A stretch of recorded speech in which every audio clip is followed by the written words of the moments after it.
What if I told you that Africa's love affair with sugar, that spoonful of tea in the morning, the bottle of soda at lunch, after work, is part of a $3.5 billion economy? Here's the catch. This same sweet craving that fuels industries might also be fueling a public health crisis. I'm Joadre. This time, Africa's untold story is sweet. So the real question is Africa's growing sugar consumption a sign of progress or a repeat of history? Sugar for Africa has always been more than just sweetness. It's about power, control, and survival. From the days of colonial cane fields to the shining supermarkets today, sugar has shaped who eats, who works, and who profits. Before the early 17th century, refined sugar was first known as an exotic spice and medicinal. In Europe, it was so expensive that its consumption was mostly limited to royalty and their court. But wait, let's start from the top. Right now, Africa consumes over 3.5 billion worth of sugar every year. I'm talking Nigeria, Egypt, South Africa, Kenya, Sudan. They are currently leading the market. But this isn't just about snacks. It's about drinks, sauce, bread, and even the food you think is healthy. You'd be surprised. I want to know, if tell me one food that you were surprised that, oh my God, it's loaded with sugar. Comment that below. Everywhere you turn, from Lagos to Nairobi, sugar is part of the lifestyle. But did you know how we got here in the first place? Sugar wasn't always part of the African diet. Its entry came through the colonial trade. Europeans built entire economies on sugarcane and soon established plantations in East and Southern Africa. For many Africans, sugar wasn't introduced as pleasure. It was introduced as exploitation. What started as forced labor on plantations became now cultural integration, a new taste that stayed long after the colonizers they left. So what now? Is the $3.5 billion sugar economy a win for the local industry or just another form of dependence? Because here's the irony. Africa still imports most of its sugar, even though we grow cane. And while industry profit, hospitals are filling up with cases of diabetes, obesity, and heart disease. Maybe the question isn't how much sugar we really consume, but who really benefits from this sweet addiction? To find that answer, we need to look at the journey from the colonial fields to the modern table. Because the story of sugar, like I said, is a story about how something that was once used to control us still controls us today in a new way. It is the surge of both the rich and the poor. The rich spend millions to walk off its effect by paying extra to eat foods with no sweeteners added. And then through expensive fitness habits, they are still spending money. Meanwhile, the poor often live in a so-called food desert where they are harmed by sugar that saturates processed food. Even ones that does not look sweet, there's still sugar inside, like ketchup now. But I want to know your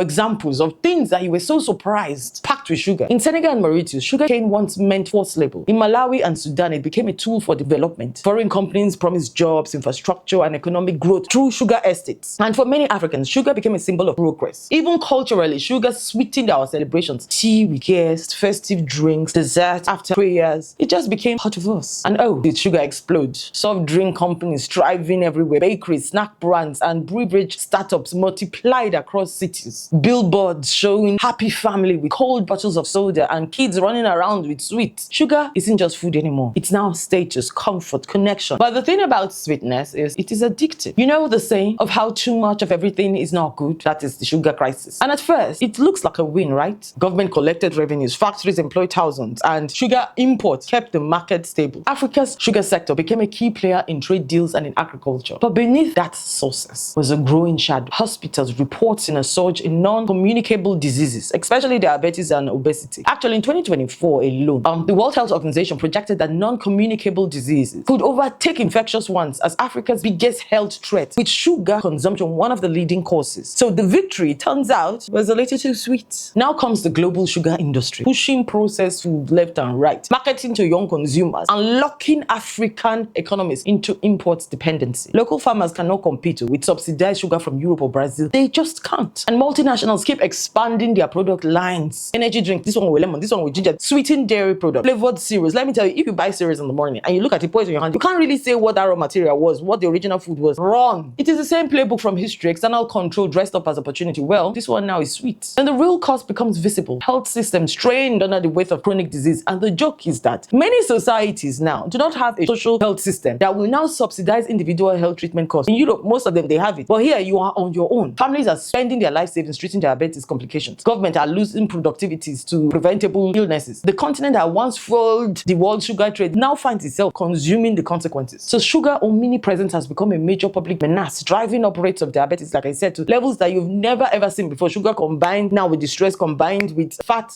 How did we get here again? The product that once represented colonial control now represents modern dependence. The plantations are gone, but the power balance remains. And just like before, Africa's resource, land, labor, and even our health now are traded for sweetness. But this story doesn't have to end bitterly. Finally, across the continent, innovators are fighting back. That's the good part of life. Startups are developing natural sweeteners from indigenous fruits. Governments are introducing now sugar taxes, sweet taxes. And there are lots of awareness campaigns coming up. So young Nigerians are choosing health-conscious brands and diets. And you can see they are even cutting down on processed food in their diet. Well, not many, most of them, but I don't even know where fast food chains are still springing up. And they are switching to more healthy diets. The sweetness is being redefined. We're witnessing a quiet, sweet revolution. A very quiet one. I can see it's really good. From policy rooms to street food stalls, Africa is relearning to balance pleasure with power, to sweeten life without losing health. The question now isn't just how much sugar do we consume, but how can we consume better on our own terms? So the next time you stir up a sugar in your tea, remember that sweetness carries centuries of history. From colonial fields to your cup today, sugar has always been about power. The only difference now is that Africa finally has the chance to reclaim it. So let's reclaim it carefully, cautiously, to preserve our health. I'm Joadre. That was your Sweet Africas Untold.